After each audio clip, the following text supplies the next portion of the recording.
queremos dar as boas-vindas a todas as famílias aqui representadas. Você é muito bem-vindo. Temos a imensa alegria de apresentar a você esse projeto, publicado pela editora Talmidim. É um livro que tem como título 15 lições do Rei dos Reis para as famílias. São 15 escritores usados por Deus para trazer algo diretamente do céu para a sua vida. Esse lindo projeto veio para abençoar as famílias. Temos como escritor do capítulo 1 nosso querido pastor Irian Carvalho, que tem a satisfação de apresentar sua família para todos nós. Sua esposa, missionária Lucineide Carvalho, juntamente com seus filhos, Ingrid, Johanna e Isaías Carvalho. Então vamos iniciar este belo projeto com o capítulo 1, o Nascimento do Rei, Mateus, capítulo 1 e capítulo 2. Se um homem aparece de repente, dizendo ser rei, a primeira coisa que as pessoas querem ver são as provas. De onde vem? Quem são seus súditos? Quais são suas credenciais? Prevendo essas perguntas importantes, Mateus começa seu livro com um relato detalhado do nascimento de Jesus Cristo e dos acontecimentos subsequentes, afirma Warren W. Wiersbe. Reis não nascem em estábulos, mas em suntuosos palácios. Não se deita um rei recém-nascido em um coxo num curral, mas numa cama suntuosa entre finos lençóis. Ao nascer, um rei não tem que fugir do seu país, mas sim ser aclamado pelo seu povo. Porém, reis nascem e morrem, menos o Rei Eterno, o Rei dos Reis, o Senhor dos Senhores. O nascimento de Jesus é um dos grandes acontecimentos da história da humanidade. Ali, o Deus eterno e criador estava se revestindo da nossa humanidade e se submetendo às mesmas dores e limitações que nós. Certamente é um dos maiores milagres que a humanidade registra em sua história, além de ser um fato único. Além disso, o nascimento e a humanidade de Jesus nos mostram o quanto Deus nos ama. Não foi algo simples, sem importância. Em seu Filho, o Criador estava dividindo a história da humanidade. O nascimento do Rei Jesus não foi diferente apenas por ter se dado em um curral e nem seu primeiro berço ter sido uma manjedoura. Foi sim diferente porque era Deus esvaziando-se de si mesmo e fazendo-se semelhante aos homens. Ela dará à luz um filho, e você deverá dar-lhe o nome de Jesus, porque ele salvará o seu povo dos seus pecados. Tudo isso aconteceu para que se cumprisse o que o Senhor dissera pelo profeta: a virgem ficará grávida e dará à luz um filho, e lhe chamarão Emanuel, que significa Deus conosco. O nascimento deste rei foi concebido e planejado na eternidade. Foi prometido no tempo, anunciado pelos profetas e cumprido na plenitude dos tempos. Deus entrou em nossa história, tomou forma de homem, se fez carne, habitou entre nós. Ele era rico, mas tornou-se pobre. Sendo totalmente santo, fez-se pecado. Ele é o dono da eternidade, portanto, imortal, mas morreu em nosso lugar. Aquele dia foi muito especial. Um resplendor envolveu os pastores no campo. Um coral angelical apareceu nos céus cantando. Foi tudo perfeito. Aquele dia era o nascimento do rei. Quem era este rei? Seria um faraó? Um Herodes? Alguma celebridade? Não. Todo aquele cenário era para anunciar o nascimento e a chegada do Rei dos Reis, o Filho de Deus, aquele que seria o Rei dos humildes, dos pobres e contritos de coração. A canção que os anjos entoaram dizia: Glória a Deus nas maiores alturas e paz na terra entre os homens, a quem Ele quer bem. A estrela em Belém raiou, a esperança brilhou, a luz surgiu em meio às trevas. Vamos ao ponto 1. A raiz genealógica do rei. A linhagem de Jesus retrocede até Abraão. Mateus apresenta o Messias, sua linhagem, nascimento e fuga para o Egito. O tema central deste evangelho é o Messias e Rei.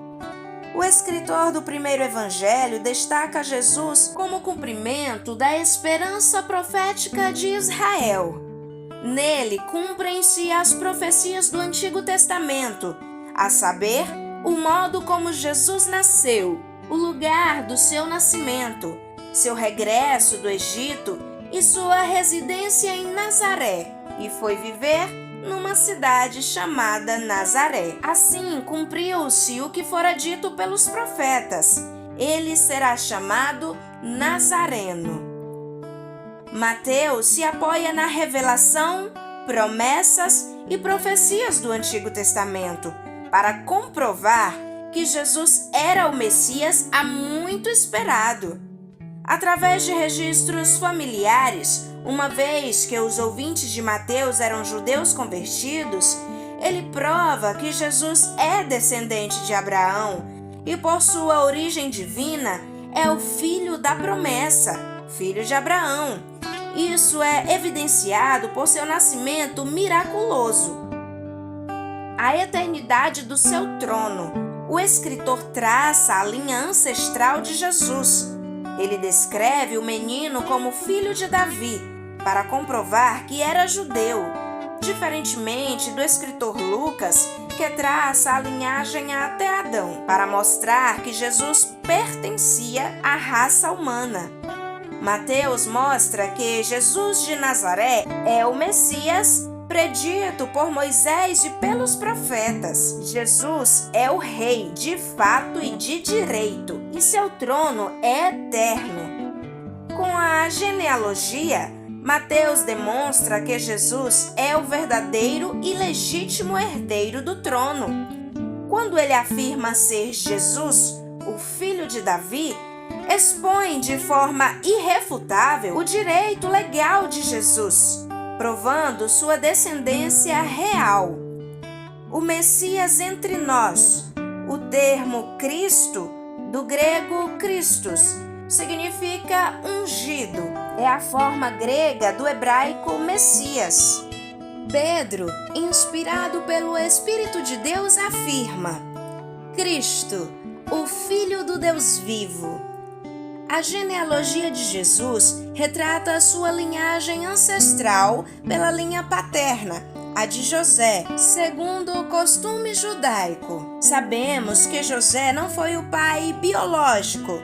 Mateus, claro, é familiarizado com a geografia, costumes, cultura e história do povo judeu. Por isso fala com propriedade. Ele assim o fez para comprovar aos judeus que Jesus era o Messias esperado e que governaria eternamente o povo de Deus. Jeová prometera de antemão que o Messias seria descendente da família de Davi e descendente de Abraão.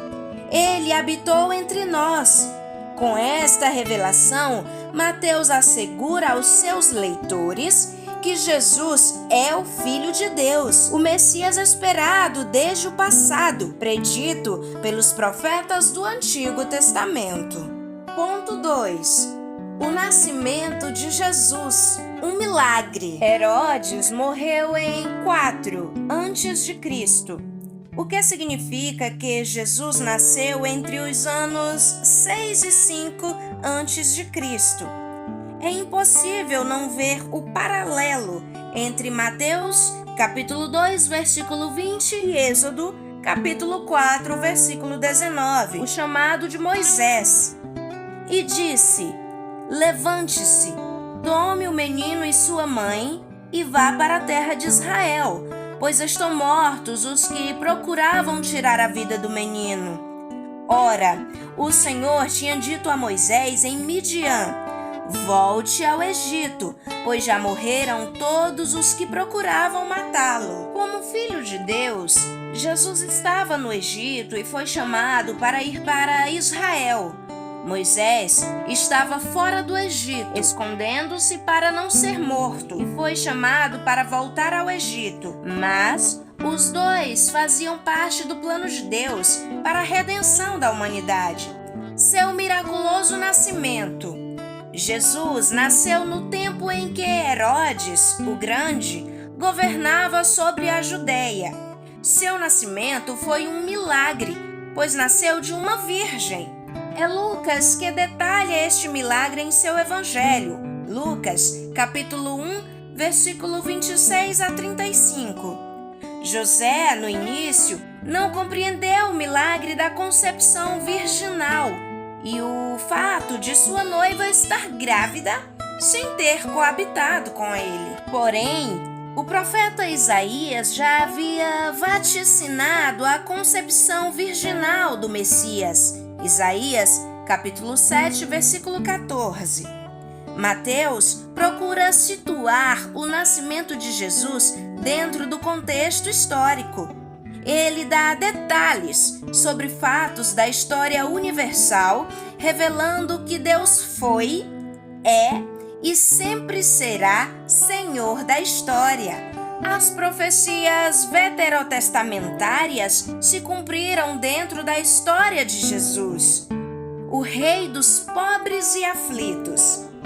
Diferente do Messias político esperado pelos homens, ele veio como o Messias prometido, que nasceu numa manjedoura e não em um palácio. O contraste é explícito. Os convidados para participar do seu Natal são os pobres e não os ricos. A ótica do reino humano foi ofuscada pela do reino de Deus. Quem se sente carente e necessitado pode vir a este reino. Pessoas neste estado são convidados especiais para fazer parte deste reino. O Rei dos Reis está ainda hoje a chamar grandes e pequenos, ricos e pobres, homens e mulheres ao arrependimento. Basta dizer sim, basta crer que Jesus é o Cristo. O reino de Deus é para aqueles que se arrependem e creem no unigênito Filho de Deus. Ponto 3. Do Egito chamei meu filho. Quando Israel era uma criança, eu o amei como meu filho, e do Egito chamei o meu filho. Quando Herodes morreu, um anjo do Senhor apareceu em sonho a José, no Egito, e lhe disse: levanta-te e leve o menino e sua mãe de volta à terra de Israel, porque aqueles que estavam procurando matar o menino já morreram. Jesus foi perseguido desde o seu nascimento ou mesmo antes de nascer. Mas Deus o protegeu e o manteve livre de Herodes, que por inveja procurava matá-lo. Tudo o que aconteceu a respeito foi milagre e providência de Deus. E tudo isso já havia sido profetizado por Oséias. Dentro deste contexto, Israel era uma criança e também era perseguido por Herodes. Os pais de Jesus o levaram para o Egito para o livrar de Herodes, para que se cumprisse a profecia. A entrada e saída do povo de Israel no Egito tipifica Jesus e aponta para aquele que Deus haveria de enviar a seu tempo, para libertar os que estavam no Egito, lugar de maldade e pecado, que simboliza o mundo onde existem muitas atrações, mas não existe a presença nem a ação de Deus. Nosso Pai trabalha e orienta. Ele prevê todas as coisas, mas nós, muitas vezes, não entendemos sua mente e forma de trabalhar. Deus escondeu seu Filho e o livrou daqueles que procuravam tirar-lhe a vida. Tudo parecia perdido, e aquele que era nascido rei dos judeus tivera que fugir para o Egito. E agora, mais uma vez, as coisas iriam cooperar para o bem dos que amam a Deus. Mateus conta que Jesus esteve no Egito até a morte de Herodes, para que se cumprisse o que foi dito da parte do Senhor pelo profeta, que tinha predito: do Egito chamei o meu filho. A ida de José e sua família para uma terra estranha parece algo desanimador. O tempo passou e pareciam esquecidos, mas Deus cumpre tudo em seus detalhes. Após a morte de Herodes, envia um anjo até José e o manda retornar a Israel. Assim, o que parecia um tempo no esquecimento era, na verdade, mais uma profecia sendo cumprida. O tempo no Egito passa. Breve se ouve uma voz nos fazendo lembrar que Deus é fiel e cuida de nós. Aqui vemos mais uma profecia se cumprindo. Deus é fiel e cumprirá tudo o que prometeu para nós. Persevere! Conclusão: Jesus cumpriu todos os requisitos para ser o Messias e Rei. O propósito do Evangelho de Mateus foi o de testificar que Jesus era o Messias da promessa do Antigo Testamento. Sua missão messiânica consistia em trazer o reino de Deus até os homens. Esses dois temas são inseparáveis e cada qual inclui um mistério, um novo desvendar do propósito remidor divino. Ora, aquele que tem poder para confirmá-los pelo meu evangelho e pela proclamação de Jesus Cristo, de acordo com a revelação do mistério oculto nos tempos passados, mas agora revelado e dado a conhecer pelas escrituras proféticas, por ordem do Deus eterno, para que todas as nações venham a crer nele e a obedecer-lhe. Ao único Deus sábio seja dada glória para todo sempre, por meio de Jesus Cristo.